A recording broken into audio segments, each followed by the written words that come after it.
Welcome. Thank you so much for joining us today. My name is Amy Sam. I am the Health Education Project Specialist at the Maxwell and Eleanor Blum Patient Family Learning Center at Mass General. Before I get started, I just want to go over a few items with you all. Please note that today's session is being recorded for educational purposes. If you're interested in viewing the recording, you may visit the Blum Center website at massgeneral.org/Blum-Center. Please note that you are in listen-only mode. Everyone has been muted so they can hear our guest speaker today. If you have any questions for our guest speaker, you may use the chat feature, which is located at the bottom of your screen. We'll have time for them in the end. Only Blum Center staff and our guest speaker will see your questions. Please do not share any personal medical information or questions in the chat. If you have a personal medical question, please ask your doctor. Lastly, at the end of today's session, you'll be directed to a brief survey, which we'd like to ask you to help us complete. Your feedback is important to us as we plan future programs. Okay, so next I would like to introduce you all to our guest speaker. Joining us today, we have Barbara Moscowitz. Barbara is the founder as well as a dementia care and education specialist for the Dementia Caregiver Support Program at Mass General. The program is part of the Dementia Care Collaborative within the Division of Palliative Care and Geriatric Medicine at Mass General. It was created to educate and support patients, caregivers, and healthcare providers. It offers opportunities for learning and connecting across the hospital and into the community at large. Barbara helps teach new ways of understanding dementia and how to best communicate and partner with those with dementia. She offers support and guidance for caregivers to feel empowered to foster their own well-being and resilience. She joins us today to give a talk on caregiving during the holidays. So please join me in welcoming Barbara. Thank you very much, Amy. As I said to you while we were preparing for the program, it took me by surprise to realize that 2 weeks from today is Thanksgiving. Seasons come and go very quickly. Although I hope that what we discussed today will be universal. Though we talk about the holidays, there are some common issues or important issues that are relevant for those of us who have people with dementia in our lives, be it that we're direct caregivers or we are related and see them often. Next slide, please. Thank you. I think as we all know, and we've all understood for many years, that the holidays are certainly filled with sharing, laughter, and memories, but they also bring stress, disappointment, and sadness. And it's often really a combination of all experiences. We are dealing now with holidays in a profoundly difficult, different, changed environment. We're going to talk about that. Of course, one thing to consider when planning are the changes in the person who requires care. Again, be it that you provide direct care for this person in your home or their home, or this is a relative you will be visiting and your sister, your sibling is their caregiver. If it's a parent, so these are people somewhere in your immediate life you are very aware of and aware of their condition and part of the team of people who give care. So we'll talk about the person who requires care, a lot about the person who provides care.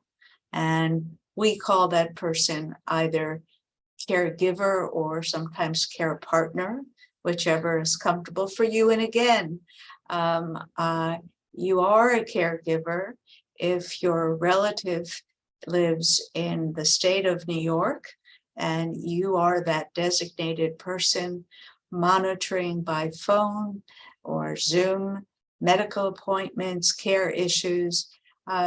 We need not consider a caregiver only someone living under your roof, by no means. And also very, very relevant is talking about the changes in our post-pandemic world And that's what I meant by so many things have changed in our world because of the pandemic. And so that when we look at this issue of holiday, what I hope to do with you today, and what I think is critical, is not to just think about the person who may be ill, but to look at the person who has needs for care in the context of the individual who is most responsible for providing care or with others, and also in this very changed world. Next slide, please.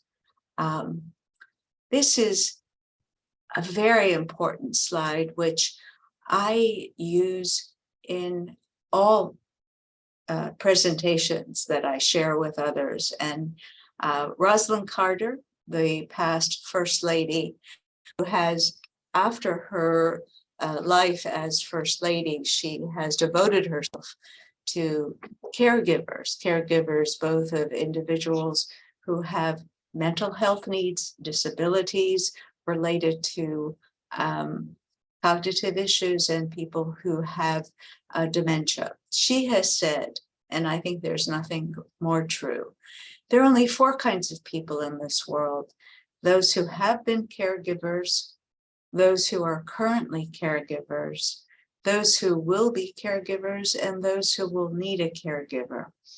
I think it's especially important, perhaps in this time of our lives than ever, because for many reasons in our country, many of us have the blessing of living much longer. We are no longer necessarily dying of a heart attack, a stroke, cancer at young ages. Many individuals might live decades longer than our previous ancestors, though they are living with, while living hopefully well. If one is living with chronic disease, they are living with and inside bodies for which they need some assistance. So I think that we more and more, we used to think that caregiving was for people over there or for the one person who might be ill. I think that the gift we can give ourselves is to recognize that we all at one point or other need care. We might have neighbors who need care, and we are also providers of care. So it's a universal issue, not so much a small focused issue.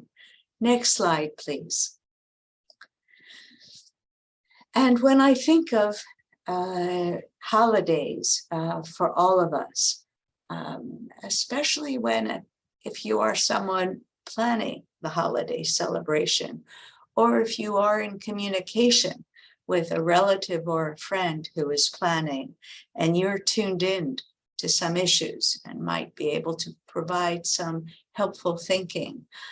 Some of the questions to ask, especially now after a pandemic when some of us haven't seen each other for a couple of years. Is your tradition to have a small gathering of just one family at dinner, or a large open house? Will people, or do you typically travel by plane, or are your traditions local?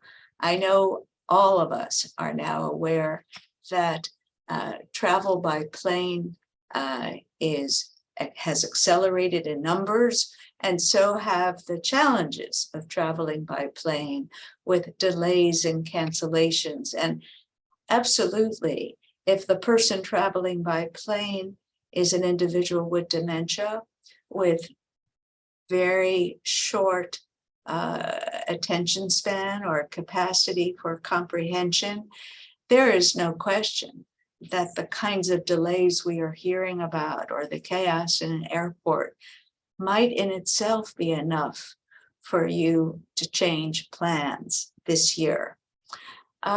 In your traditions, are there food favorites? Is the host someone who says, I just want everybody to come, I do the cooking? Or is the tradition that everyone is assigned something to bring? Gifts. There are some families that say, you know, there are so many of us, let's just give gifts to the children under 12, or people sometimes draw a name of someone. Or some families say the gift is seeing each other. We don't need to give gifts. But it's again worth a question.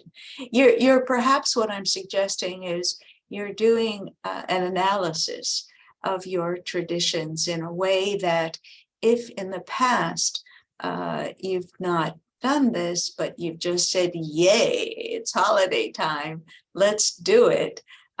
If there is an individual who is in need of care, and I'm really focusing on someone with dementia, it may be Alzheimer's, vascular dementia, and at any different stage, because there are many different stages, it's important now to dissect every detail. And this is so that you and the person with dementia and your friends and family can have the best possible holiday. But if there is someone with dementia, without doing this analysis, it's hard to ensure that the traditions of the past will have the same effect now. What is the tradition of the host of decorations? Some of us love tinsel from every possible corner of the house, trees, lights, inside and outside. Well, if you're the person who's caring for an individual with dementia and she or he requires an enormous amount of your vigilance and time, this might not be a year where you can decorate as you did before. What about when the company comes? Every family, everyone has their own tradition. Is there music and singing? Some families love games, charades or Trivial Pursuit, or there's that football game. You know, some families do it all.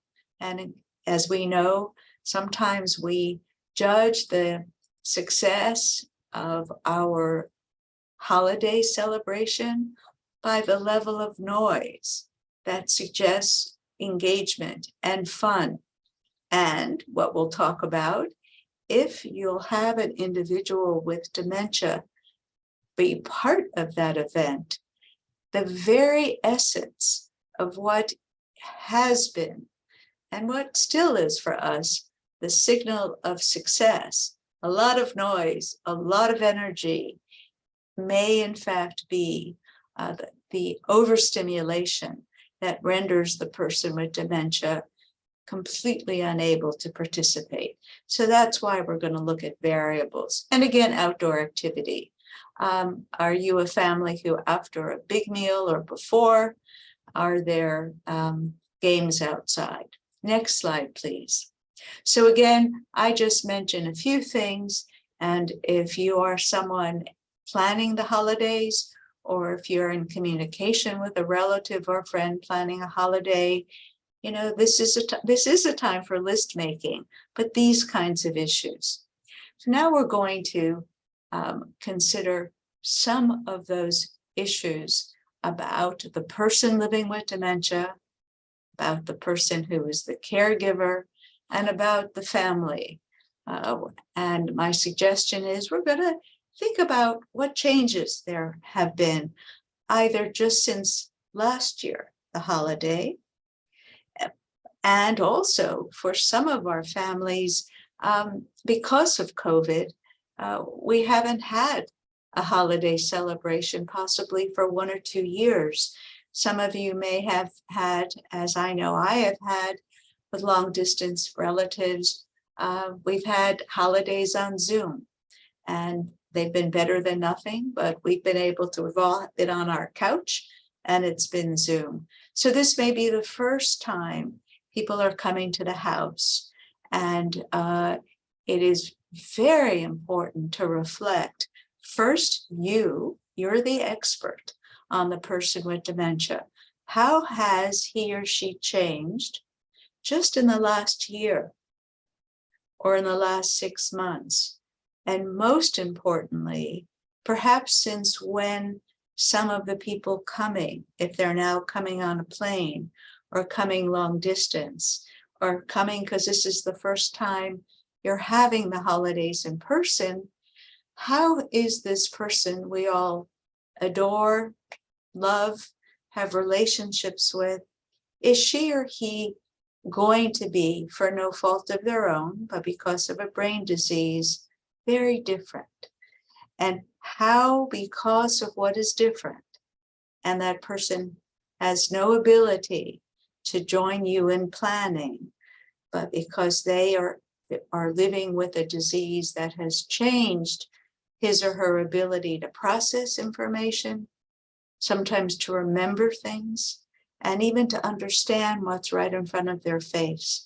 So you're the expert, you and your relative, perhaps who's living with the person, you're the expert, and noticing those changes are critical. If you are the person who lives with that person, you know the answers because you're living with it every day. Every day is different. Every hour of every day is different.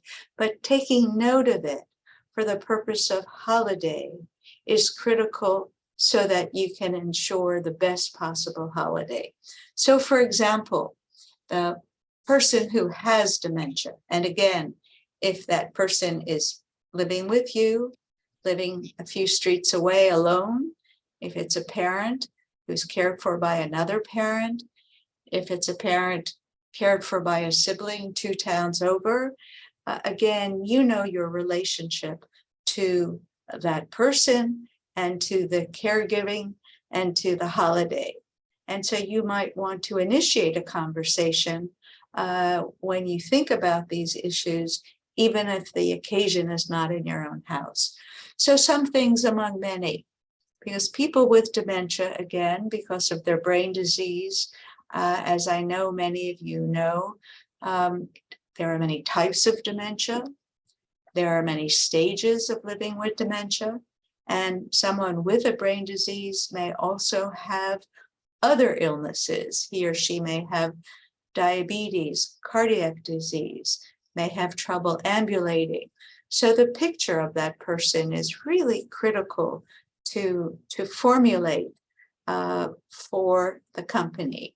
Has that person become more forgetful? And let's just say since either the last time you had company or the last time you saw that person. Might that person be told it's time now for breakfast, and then 10 minutes later he or she is still in bed and doesn't come down to the kitchen because they forgot you said it's time for breakfast? Is the individual more anxious? That is, anxiety is a very, very common experience for people with dementia, because again, for no fault of their own, their brains don't retain information, nor do they have capacity to process like we do. When I was anticipating the pleasure of this event today at 12, I made sure I finished everything else. I made sure my computer was working. I checked my slides. I did some planning. I was able to think abstractly and anticipate this experience and prepare. Very often, and mind you, I know I'm not speaking about every person. Every person is at different stages, but very often the individual who has been living with dementia for a while, regardless of their intelligence and previous capacity, they're very often unable to process a lot of information about, we're having Thanksgiving. We're going to have 20 people. We're going to have all our favorite food, and we're going to set the table like before. That might be a lot of information that for me sounds Greek, because my brain isn't helping me process it in the way it used to, or remember what Thanksgiving is, or even remember that we used to have Thanksgiving in my house and I was the cook. So very often, because my brain is not serving me as it has my whole life. And I may be scared at information that makes no sense or feel confused. You may have a relative who's more anxious. And if you say, Barbara, what are you anxious about? I might not be able to tell you, but I know that I don't even know it, but I'm having an experience of not feeling comfortable in my body and soul because my brain isn't guiding me the way it always has. Is your relative someone whose illness has progressed such that he or she can't be alone any longer? It used to be fine to be alone for 3 or 4 hours, but now it's not so clear. I might wander out. I might try to turn the stove on. Not clear. Has the dementia progressed such that the person is no longer safe to drive? And yet every day wakes up saying, I'm going to drive today. And every day you need to remind me that I don't. Or if I'm very determined, it may be important to make sure I don't have access to keys. One thing I hear a lot about from families and caregivers, does your person with dementia repeat the same thing over and over again? When are we going? When did you say we're going? When are we going to the store? Who's coming? When are we going? And as much as we love the person with dementia, and as much as we understand that the repetition is because he or she forgets what you told them, he or she is not wanting or intending to annoy you. It's that when you give me information, I can't remember it. So I'm going to keep asking. That might be an experience you're familiar with. It may also be that the person with dementia gets angry.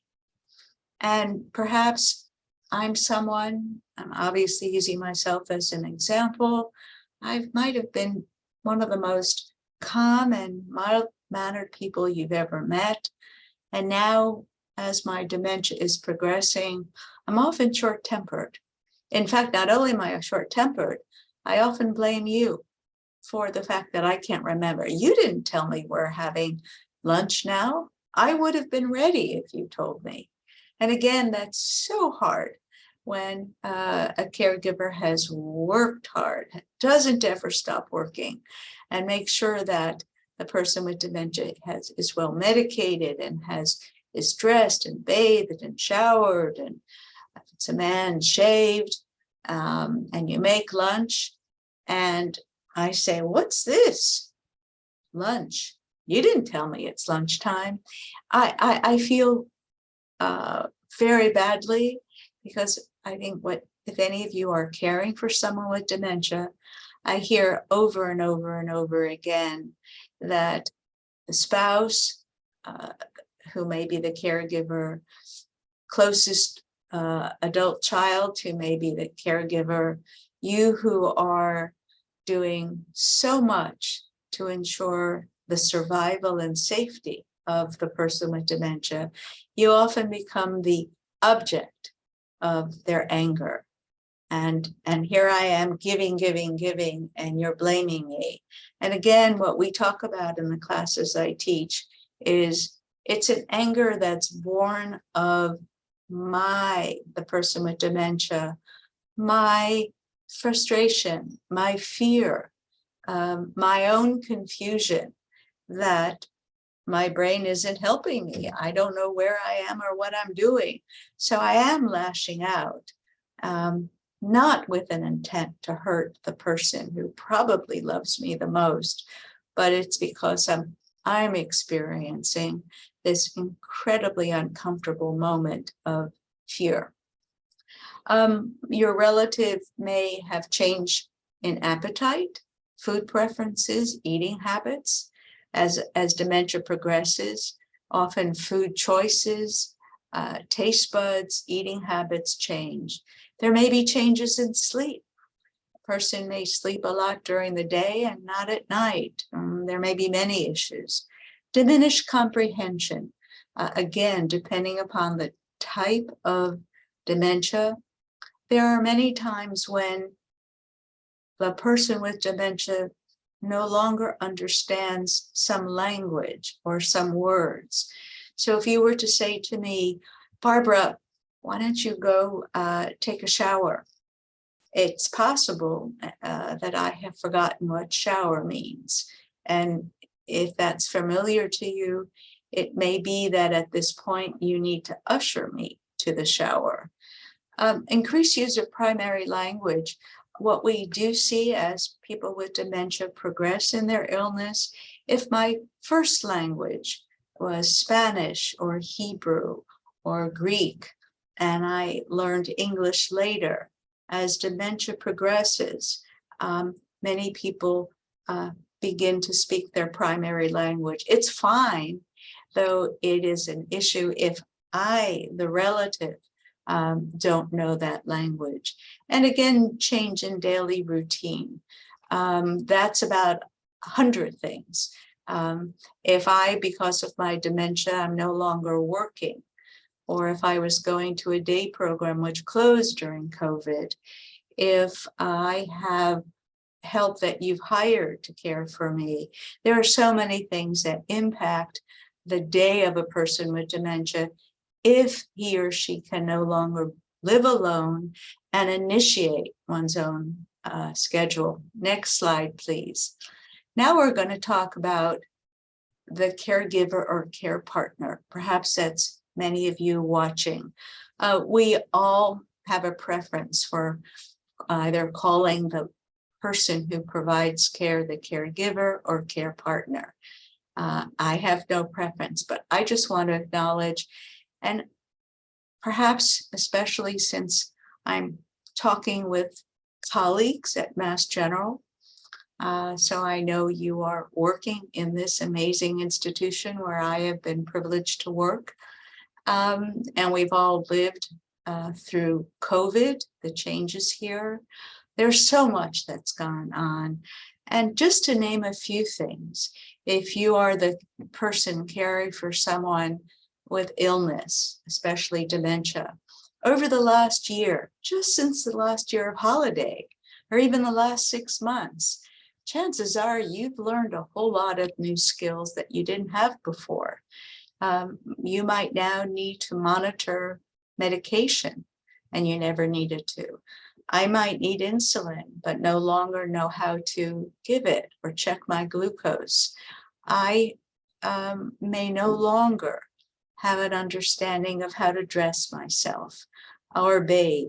Many caregivers say, my mother has gone into her bedroom. She loves her clothes and has come out wearing 3 blouses and no skirt. And of course, that's not who she is.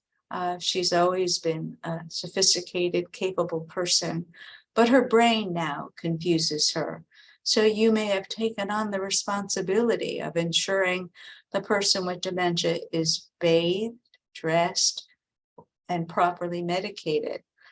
I would have no doubt, if you know someone with dementia, that over the last 6 months, or certainly the year, you've learned new communication skills to ensure that the person with dementia hears you and understands. And most likely, what you've learned how to do, which is the teaching we provide, is to shorten your sentences and instructions, ask or make small, short statements, face the person with dementia to ensure that I understand and hear. And certainly, if I'm one of those people who is anxious and angry, and I'm fretting because I'm clearly overwhelmed, you have no doubt learned how to just look at me quietly and say, Barbara, it's okay. I know you're upset. We'll find your pocketbook. Let's sit down and relax. Now, those are strategies that maybe 2 years ago wouldn't have occurred to you, because it would possibly never have occurred to us that our adult parents and siblings and aunts and uncles who raised us or who are our partners need to be helped through their day. I realize that many caregivers just keep adding new responsibilities to what they do. You might now be responsible for the finances for your relative, not only, paying bills, managing investments, every healthcare appointment. Because I can't make my own healthcare appointments. I don't necessarily know one day from the next or a month from another month and my daily activities. So again, the individual caring for someone with dementia is absorbing and assuming, frankly, every day, every week, more and more and more to do. As the person with dementia loses capacity because of the brain disease, someone gains responsibility, or else it's not done. And it is typically a spouse or adult child. And so that on top of your life, you are adding the life of the person with dementia and ensuring everything is taken care of, which is a way of saying we worry about your personal health. When you're caring for maybe your job, your own family, taking care of a parent or a spouse with dementia, typically a caregiver will say, I can't go to the doctor for myself. I have no time. Or I can't worry about cooking what's good for me. I'm always making sure my children, my parents, other people are eating. Have you returned to work after COVID with a hybrid job? I had a lot of calls from some caregivers who paradoxically during COVID, when life was so hard, they were working from home. So at least they were able to ensure that the person with dementia was cared for and safe. But then when they were able to go back to work or even have a hybrid situation, they needed to find someone who could care for the relative with dementia because they were leaving the house. This is a way of stating, and I want to honor and respect those of you who are caregivers.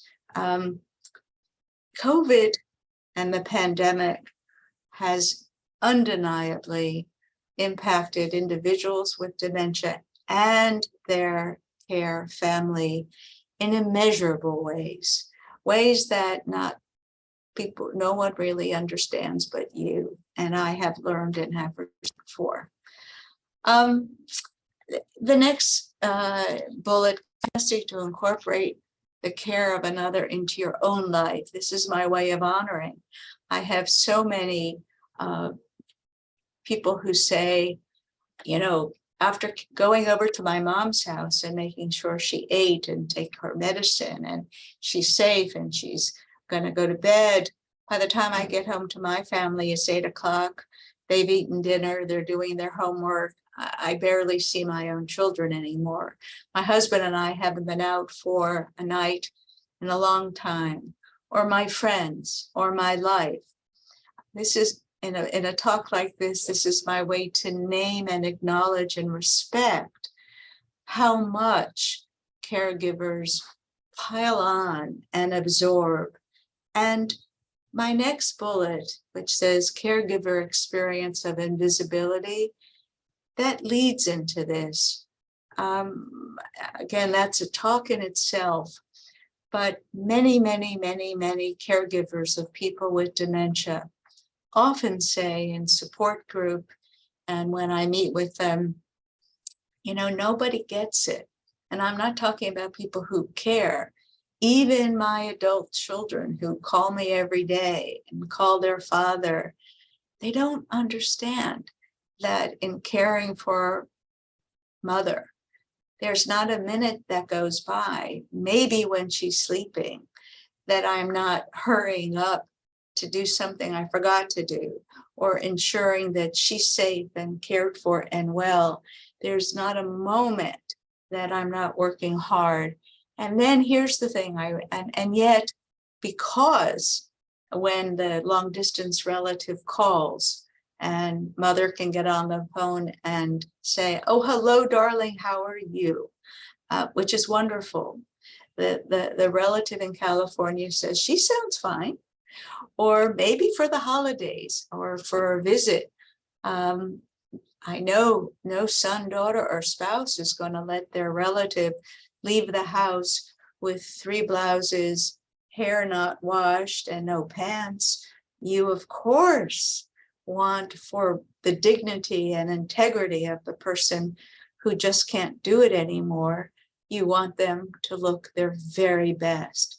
And when they enter a room, because brain disease is inside in the brain and it's manifested itself in behavior, as opposed to if I had a stroke and my arm and leg were paralyzed. When I enter a room, people see the disability because you're wheeling me in a wheelchair.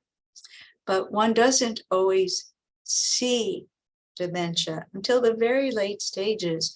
So if I walk into a room, thanks to you, I look terrific. And then there's someone who says, what's the problem? She looks great. Now that's what a lot of caregivers need to express their frustration about, that they feel invisible to society, but also to the people who care and know them the best. And we talk a lot about stress. Next slide, please.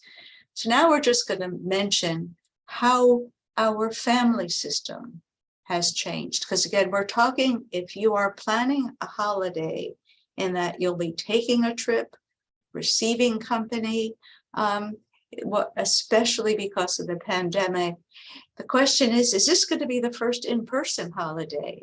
Have you been doing Zoom in the past? Are people going to be flying in? Is it affordable? There are so many changes in everyone's life that we're thinking about now.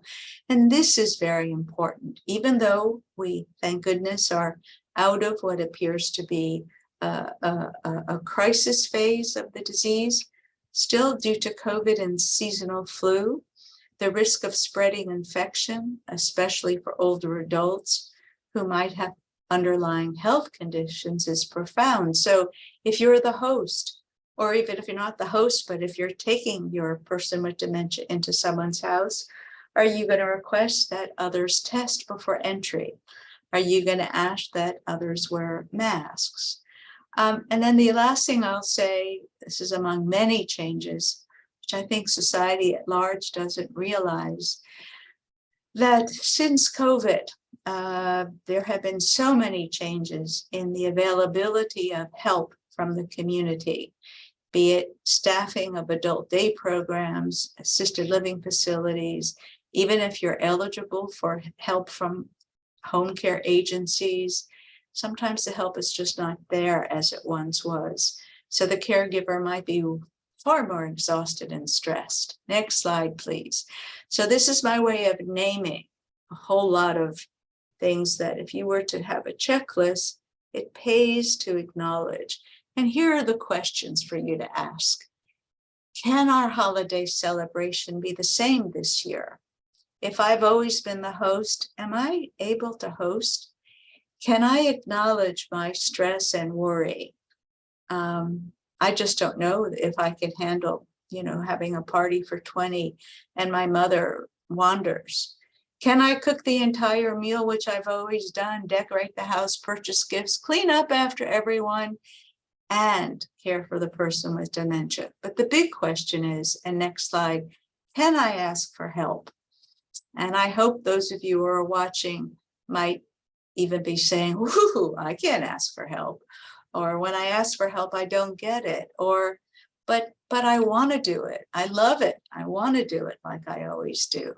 So here are the considerations as you plan a different holiday, because it will be a different holiday, because you're caring for someone who has a disease process that has changed them. And this matters.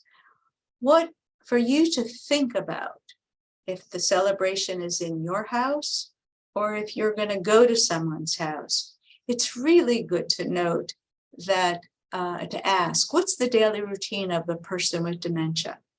And what happens when that routine is disrupted? I spoke to a woman the other day whose father lives in assisted living, has dementia. He has been there for a year or so, and she is certain that what enables him at this stage in his life, because he gets very confused easily, is that the facility, he's in a memory care facility, his routine, which is the same every day and memorized, is what helps him feel safe. And her question was, family really wants to take him out for Thanksgiving out of love. And the issue would be, as much as that intention is beautiful, he is so contained and safe and married to his routine that taking him out in a car, which he's not done, to another house, which he won't recognize, even if it's the house of his daughter, but he may not remember it, and to people who love him. So there's no issue of love, but again, the stimulation and the cues and the images that he gets will most likely be very upsetting. And as painful as it is to evaluate that, there are some people for whom when routine is disrupted, they really struggle. What's the best time of day? If any of you care for someone with dementia, you may know after breakfast, after shower, my mother's great for 2 hours, or afternoon. Evening for many may be the worst time. There's something called sundowning. Have food preferences changed? Your parent used to perhaps adore roast beef, and now with difficult chewing or taste buds, there may be changes. Is the person easily overwhelmed by noise, even when the noise isn't noise, but it's the joyful sound of grandchildren? I got a call last year, right after Thanksgiving, from a family who had been so excited that since COVID, they were finally having 12 people, in the living room for the holiday. And that grandma who has dementia was going to sit at the head of the table and hopefully that was the wish. So excited with the grandchildren and everything. And the upset was that within 5 minutes of sitting at the meal, she got up, she left the table, went into her bedroom, got into bed and closed the door. And after analyzing it and understanding what her dementia was like and how she had progressed in the previous year, it wasn't anything to do with not being happy to see people, but her brain couldn't process all of the banter. You know how we say the louder the banter, the better? It was chaos to her brain, and the beautiful sounds of the grandchildren, all of whom wanted to sit on her lap at once. It was all overstimulating, and she couldn't calm herself down or make it clear. So she did what she needed to do, which was to get up and leave, which was shocking, but it's a clue for you all. Does your relative have difficulty understanding communication? Difficulty remembering names, dates, holidays, and people? Do they pace or wring their hands when they're anxious? Need to go to the what do I do when I need to go to the bathroom? I used to go on my own, but do I know how to do that anymore? And what about if there's a big buffet and I, with my dementia, am with the company, can I make, next slide please, safe food choices? Because what if I'm allergic to fish and there's beautiful fish, but I don't remember that I'm allergic? What happens? So here's the last few slides, and I'll welcome your questions and comments. So when we are planning a holiday and we want it to be joyful, oh, so badly, but you deserve it. Our goal is to include, not exclude, the person with dementia, but tailor the experience to fit the abilities of the person. Okay, so we want your beloved to be involved, but it is your job to tailor things so that there's a fit. That may include if my mother was the cook for years and loves being in the kitchen, but now cannot, I don't want to say, Mom, go sit in the living room. I might ask her to help me with the meal. And when we say help, it could be she sits at the kitchen table while I'm doing the hard work. I give her a bowl of string beans and ask her to snap them in half. That's helping. I give her a bowl of ingredients and ask her to mix. She's helping me cook. If my mother loved setting the table with all of her sterling silver, but for no fault of her own, wouldn't know where to put things now, I might say, Mom, can you help me set the table? You've always set such a beautiful table. So I might place the dishes, the 10 dishes, and just ask her to put a napkin on top of each dish. It's a simple explanation. And if it's incorrect, there's nothing wrong, but simple things, and maybe put a spoon. If we are giving gifts to all the grandkids, and it's too overwhelming, I want to give her a chance to choose a gift. The way to do it is I might pick up 2 things. I'd say 2 things that I know the 4-year-old would want, and say, Mom, which gift would you like to give to Joey? The blue ball or the orange ball? And she chooses. It gives her that experience of making a choice. Or would you like to give Sandy the blue shirt or the purple shirt? I will have already determined that either gift is fine, but she makes that choice. So she has the ability to participate. And it's the same thing with wrapping. Mom, should we use green or blue ribbon? She chooses. And again, that's important. And also, next slide, please, the choice of outfits. Some of you may have relatives, like I said, who are no longer able to choose their own outfits. And of course, you want your person with dementia to look just beautiful. So what we do is you might pre-select 2 outfits, and they would both ensure that I'm well dressed and cared for. But you say, Barbara, would you like this or this? I'm choosing. And again, it is a profoundly important gesture of respect, giving me a choice, but you're giving me choices that are fail-proof, and that's what matters. So I think I have last 2 slides. Here now, with all of the hard work you've done and will do, making your checklist about what the changes are, what the needs are, now the really important thing is to communicate it to your guests. They've got to know what you've been up to and planning. So either in a distribution email, a Zoom call, or conference call, we always recommend preparing the guests who are coming. And again, you're the expert. If you're caring for your parent or your spouse, you are the expert, and you want to ensure a joyful holiday. And therefore, there are things that you want to inform people they need to know. You want to inform them of all the changes in the relative, especially those who haven't been here for 2 years or a year. You always want to, again, for most people with dementia, they have difficulty remembering. So a good suggestion typically is to tell people to refrain from asking, do you remember me? Do you remember Johnny? Or do you remember that Thanksgiving 3 years ago? And that's human. That's where we all communicate. But the person with dementia may not remember, or probably doesn't, and gets anxious. So the classic, beautiful way is not to ask questions, but make a statement. Hi, oh, hi, Aunt Mary.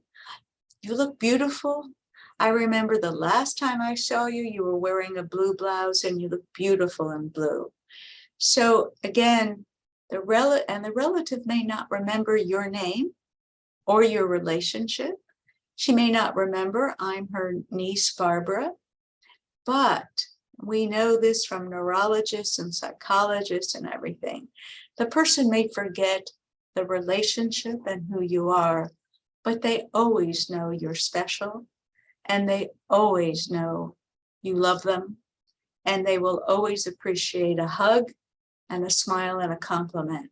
So you might say to your aunt who's sitting on the couch, oh, hi, Aunt Mary. Boy, do you look beautiful. I'm so happy to see you today.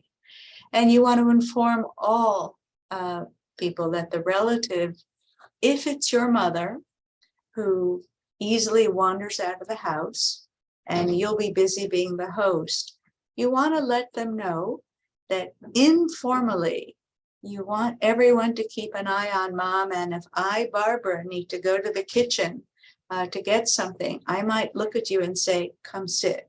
So if it's important for someone to always be with mother, keep her company so that she doesn't hurt herself or get lost. That's important. And lastly, so we have time for any questions. The last thing I want to say, and by the way, your relative, last slide, please, might need to be excused. If my mother by 2 o'clock doesn't have a nap, she gets upset. So we may let people know she'll be taking a nap, and that will enable her to be up and ready for dessert. The last thing I just want to say, and I know time is running out, if your relative, remember I told you there was that woman who got overstimulated with all the people, so she went into her bedroom. But what we often suggest is if you're having company and 10 people and you are worried that your relative may be overstimulated, if you have a side room, a den, it's often it works beautifully. If you could set up a small table for the person with dementia and 2 relatives at a time, it's their private dining room, and they come in and have a visit and sit with her. And that way everybody circulates and has time with her, and she's not overwhelmed. So finally, the last thing I would say, and then if there's any questions, please be open and honest with your company. Please simplify the environment, reduce chaos, and most of all, grant holiday permission to everyone. Things won't be perfect, but they never are. Give yourself a break and have a good holiday. Thank you so much. And I'll ask if there are any questions or comments.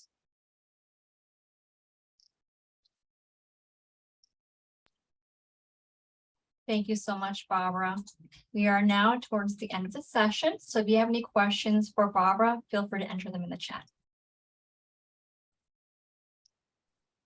Do you have any tips on how us as caregivers can take care of ourselves? Oh, yes. Actually, one of the biggest ones is to do that, what I just suggested. Because if you are the host and if you say, and everyone knows you're going to do all the cooking and all of that, what you need to do is ask for help. A lot of caregivers don't want to. So the best way to take care of yourself is to analyze what you can do and what you want help with and ask. I would say that's the biggest message. You can't do everything. Yeah. Anything else? I have a sibling who's a primary caregiver. What are some ways I can either help or talking points on checking with my sibling on how I can help them without offending them? Oh, that's beautiful. First of all, the fact that you want to help your sibling, it speaks for your generosity and your compassion.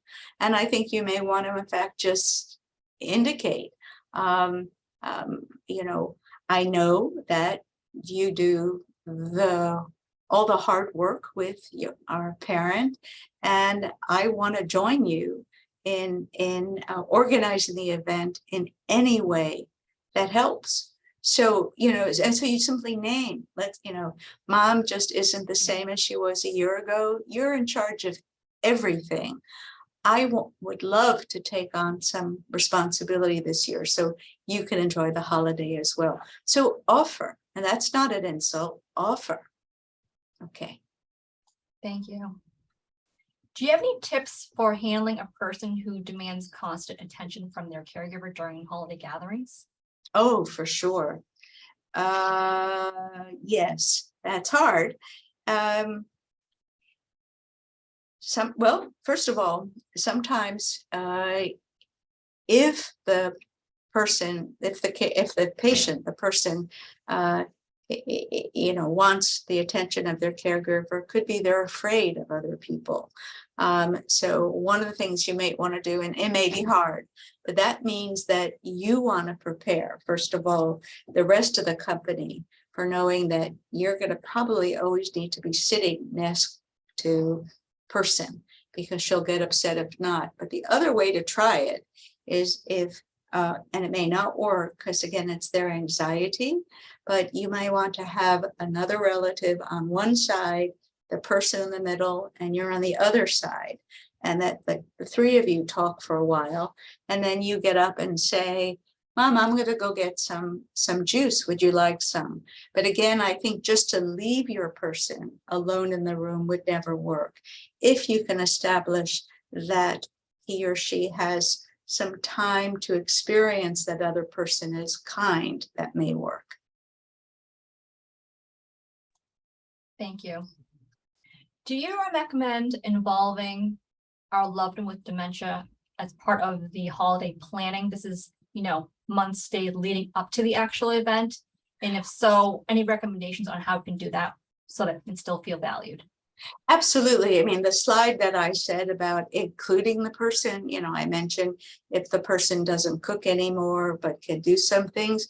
Absolutely. Again, you're the expert on their capacity, but anything that you can create as choice, like you may say, Mom, let's sit down. I want to talk about the holidays.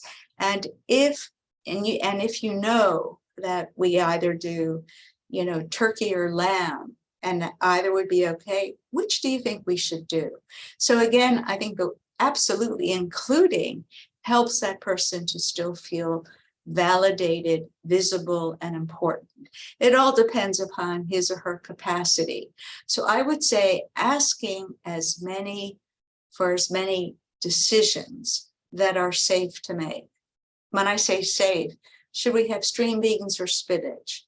You see, and honor that. So I think having some talks like that is helpful, always helpful. Any others? One last question. Can you share a little more information on the support you provide for caregivers and your role with the Dementia Caregiver Support Program? Thank you. And actually the best thing, and Amy, perhaps you could do it, we have a wonderful website, and perhaps Amy can send it out.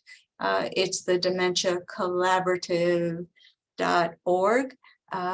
Please look us up. I have support groups for caregivers. I teach a class called Fundamental Skills for Living with Dementia. And there are a number of things. And if you'd like to be on our mailing list, there it is, dementiacollaborative.org. You could ask to be on our mailing list. We have a lot of talks coming up. Next Tuesday, actually, I'm giving a talk on negotiating with family. So yes, please get on our mailing list, and I welcome your involvement. Thank you. Thank you. So we are about at time. Are there any final thoughts you'd like to share with the audience? Final comments. I just want to say that it is always an honor for me to work with and meet caregivers. I do understand the work you're doing because this is what I've been doing for 30 years here. And I think that it is hard, loving, compassionate, respectful. And I really do want you to have some joy at the holiday season. So please ask for help. It's okay to expect help, and I wish you all well. Thank you. Thank you so much, Barbara.